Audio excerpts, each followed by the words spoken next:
Jerry Brudos, el asesino de la lujuria. Atención. Las imágenes, contenido, comentarios y narración de este vídeo pueden ser extremadamente perturbadoras e inquietantes para algunos espectadores. Nacimiento de un asesino. Jerome Henry Brudos nació el 31 de enero de 1939 en Webster, Dakota del Sur. Tenía un hermano mayor llamado Larry al cual su madre adoraba. Su madre, Eileen Brudos, siempre tuvo la esperanza de concebir a una niña y de esa forma tener la pareja, por lo que no recibió de buena gana a su segundo hijo y se sintió profundamente desilusionada, disgustada y frustrada. Más tarde Brudos llegó a describirla como una mujer terca, egoísta y egocéntrica que jamás le dio cariño y le trataba con desprecio. Quizás esto influyó en que lo educara de forma excesivamente estricta e indiferente en el plano emocional. De hecho, en algunas ocasiones vestía a Brudos con ropa de niña para recordarle lo que ella siempre hubiera querido.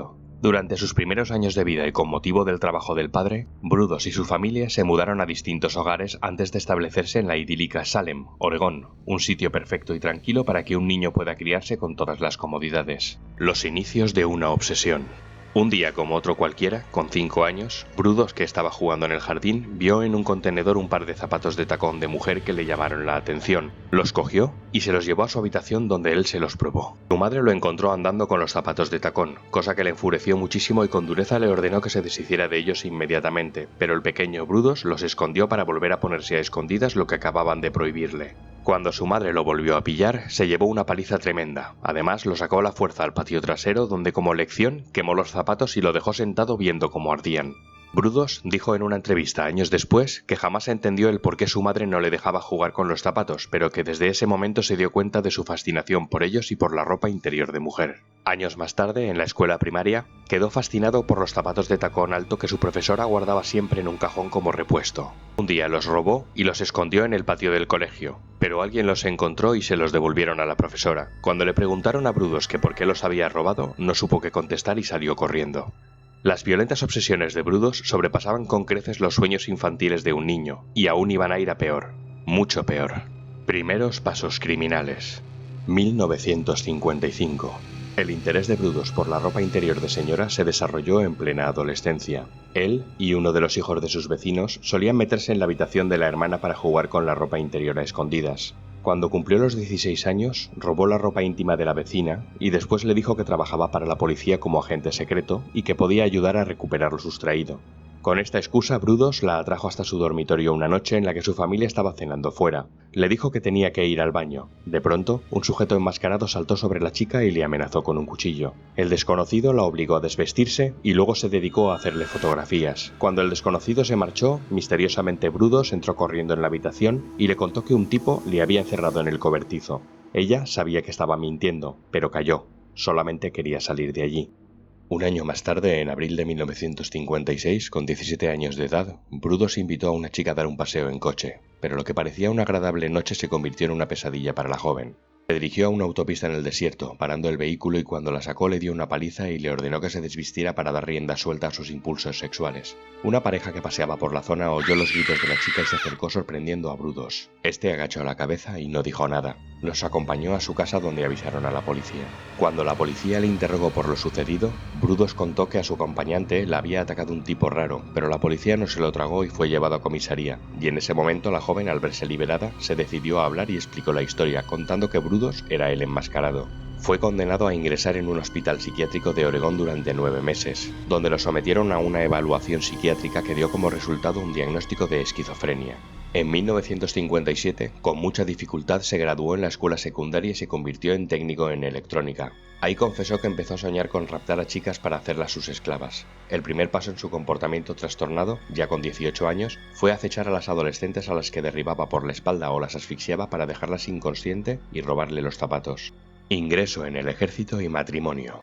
El 9 de marzo de 1959, Brudos se une al ejército, realizando el entrenamiento en Georgia, siendo destinado a Fort Ord, en California. Ni siquiera con la distracción de sus actividades ni con la disciplina impuesta por el ejército, Brudos abandona sus fantasías. Después de hablar con sus superiores, es enviado al psicólogo del ejército, que después de tratarlo determinó que sus obsesiones y perversiones no eran adecuadas para el ejército, por lo que el 15 de octubre de 1959 causó baja en el servicio. Tuvo que volver a casa de sus padres, a Cornwallis, Oregón, que en aquel entonces vivían en una pequeña casa con 2 habitaciones que tenían que compartir además con su hermano. Unos meses después, ya en 1960, queda impresionado por una chica que ve pasar por la calle, la sigue y decide atacarla para robarle los zapatos. La necesidad de atacar y dominar había vuelto. Tras conseguir el carnet de instalador eléctrico, Brudos consigue empleo en una estación de radio. Allí conoce a la que será su esposa, Darcy Metzler, que entonces tenía 17 años. Los padres de la joven no ven con buenos ojos la relación, pero ella, en un acto de rebeldía, le dedica toda su atención a Brudos, con el que termina casándose en 1962. Se establecieron en un suburbio de Portland, Oregón, y fue padre de 2 hijos con ella. La convivencia día a día era normal, pero en algunas ocasiones Brudos le pedía a su mujer fantasías tales como que le limpiara la casa desnuda y solo con los tacones puestos mientras que él le tomaba fotos. Fue en esta época cuando Brudos se quejaba de dolores en la cabeza que estaban relacionados con la esquizofrenia que al parecer padecía, y que curiosamente aliviaba al ir casa por casa robando zapatos y ropa interior femenina. Sus víctimas. Entre 1968 y 1969, Brudos estranguló y apaleó a 4 mujeres jóvenes, y una más que consiguió escapar. Todo esto sin incluir a todas aquellas que fueron atacadas y robadas por Brudos, que desde luego fueron muchas. 26 de enero de 1968. Linda Slawson, de 19 años, asesinada. Fue vista por última vez vendiendo enciclopedias en el barrio de Portland donde Brudos vivía. Según confesó en el interrogatorio, tal y como la vio aparecer, ya pensó en matarla. La golpeó con una palanca dejándola inconsciente al instante. Tras esto la estranguló y con total calma y un cadáver en el garaje, le dijo a su mujer que se fueran a comer a un centro comercial, cosa que hicieron. Brudos desvistió a Linda y le probó toda la ropa que tenía guardada. Tomó todas las fotografías que pudo y se deshizo del cuerpo, no sin antes cortarle un pie con una sierra que guardó en el congelador y posteriormente usado en sus macabros fetiches. El cuerpo de Linda jamás fue recuperado. Lo tiró atado a un bloque motor al río Willamette desde el puente Wilsonville. Brudos nunca fue procesado por esta terrible muerte al no encontrarse el cadáver. 26 de noviembre de 1968. Jan Whitney, de 23 años de edad, asesinada. Fue vista por última vez en la población de Eugene. Su coche fue encontrado abandonado en una carretera cerca de Albany. Jan se dirigía a casa para celebrar el Día de Acción de Gracias. Los investigadores supusieron que tras un fallo mecánico tuvo que hacer autostop y alguien había aprovechado para secuestrarla. En su confesión, Brudos dijo que Jan estaba al lado de la carretera y que paró, pese a que ella estaba acompañada por 2 hippies. Se ofreció a ayudar y tuvo la paciencia y frialdad de primero acompañar a los 2 hombres a su destino y luego llevar a la joven hasta su casa, donde le dijo a Jan que se esperara, porque tenía que decirle a su mujer que iba a ayudarla con el coche. En realidad, Brudos solo quería comprobar que no había nadie en casa. La introdujo con amenazas al garaje, y tras esto la estranguló y mantuvo relaciones sexuales con el cadáver en repetidas ocasiones. La colgó en un gancho del techo y fotografió el cadáver con la ropa femenina que había robado anteriormente. Antes de deshacerse del cadáver, le arrancó un pecho con el que intentó hacer un molde para luego convertirlo en pisapapeles. Su cadáver terminó también en el río Willamette, atado a un trozo de viejo raíl de tren. 27 de marzo de 1969. Karen Springer, de 19 años, asesinada. Vista por última vez con vida en el estacionamiento del centro comercial Meyer & Frank en el centro de Salem, donde había quedado con su madre y nunca apareció.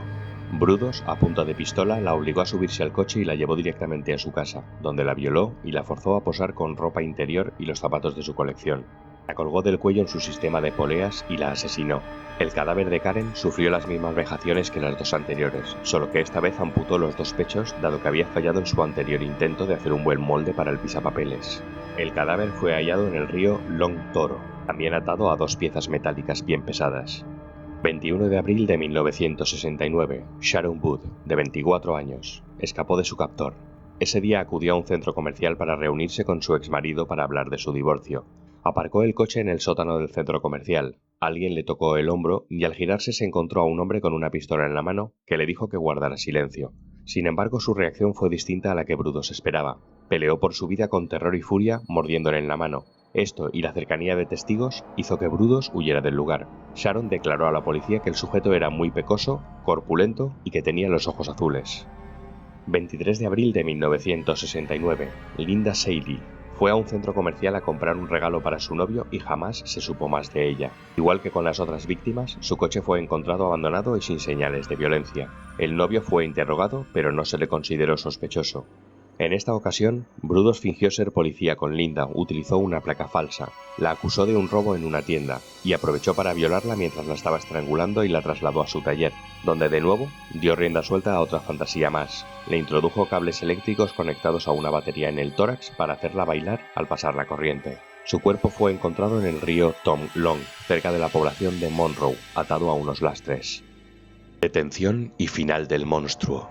La policía del estado de Oregón estaba desconcertada por la serie de desapariciones de mujeres jóvenes. El 10 de mayo de 1969, un pescador vio desde el puente Bundy algo que flotaba en el río. El cadáver estaba atado a un peso con una cuerda de nylon con un nudo muy especial. Gracias a las pruebas dentales se determinó que la víctima era Linda Seeley. Ante el hallazgo, la policía buscó exhaustivamente por el río y poco después encontraron nuevos restos, en los que encontraron iguales nudos y materiales. Por la ropa determinaron que el cadáver era el de Karen Springer. A partir de ese momento, los detectives estuvieron seguros de que un asesino múltiple andaba suelto. Dada la juventud de las víctimas, alguien en el departamento de policía tuvo la brillante idea de investigar e interrogar a las mujeres jóvenes de la universidad local. Aquello da un resultado inmediato. Varias jóvenes se quejaron de un hombre que les hacía llamadas telefónicas intentando quedar con ellas. Además, varias personas habían notado la presencia extraña de un hombre pelirrojo y regordete. Tuvieron suerte, pudieron contactar con la chica que había accedido a verse con ese sujeto. La policía confiaba en que el hombre llamaría de nuevo y así fue. La chica notificó a la policía el lugar y la hora del encuentro. Una vez puesta la trampa, los policías identificaron al sospechoso como Jerry Brudos. Tras 5 días de vigilancia, los detectives del caso recibieron una llamada que les indicaba que Brudos y su familia se habían metido en el coche con maletas y se disponían a fugarse. En la carretera, una patrulla paró el vehículo, y curiosamente no conducía Brudos. Él estaba escondido en la parte trasera con una sábana. Fue trasladado a comisaría y le hicieron vestirse con un mono de preso antes de meterlo en la celda. Bajo el pantalón y la camisa, llevaba puesta ropa interior de mujer. La policía detuvo a Brudos por importunar a jovencitas y de esa forma obtuvieron autorización para registrar la casa. Durante el registro del garaje se encontró un gancho, unas poleas empotradas en el techo con una cuerda con los mismos nudos que las víctimas, mucha cuerda de nylon y cinta adhesiva. Apareció también el molde para pisapapeles en forma de pecho de mujer y toda la colección de ropa interior y zapatos de tacón. Quizás lo más espantoso que encontraron fueron las fotografías en las que salía el propio Brudos vestido de mujer y otras en las que salían sus víctimas en diferentes poses y grados de mutilación. Pero la más incriminatoria de todas fue sin duda una en la que el propio Brudos salía retratado en el reflejo de un espejo mientras contemplaba el cadáver de una de sus víctimas. Brudos aceptó someterse a interrogatorio, desoyendo los consejos de su abogado, y con gran frialdad, sin remordimiento alguno, empezó a confesarlo todo con una sonrisa en la boca. Fue condenado a 3 cadenas perpetuas consecutivas. En su celda tenía montones de catálogos de zapatos para mujer, llegando a afirmar que para él el porno era ver esas fotos de zapatos. Jerry Brudos murió el 28 de marzo del 2006 a los 67 años en prisión. Un cáncer de hígado acabó con su vida. Se convirtió en el preso encarcelado por más tiempo en el Departamento Correccional de Oregón.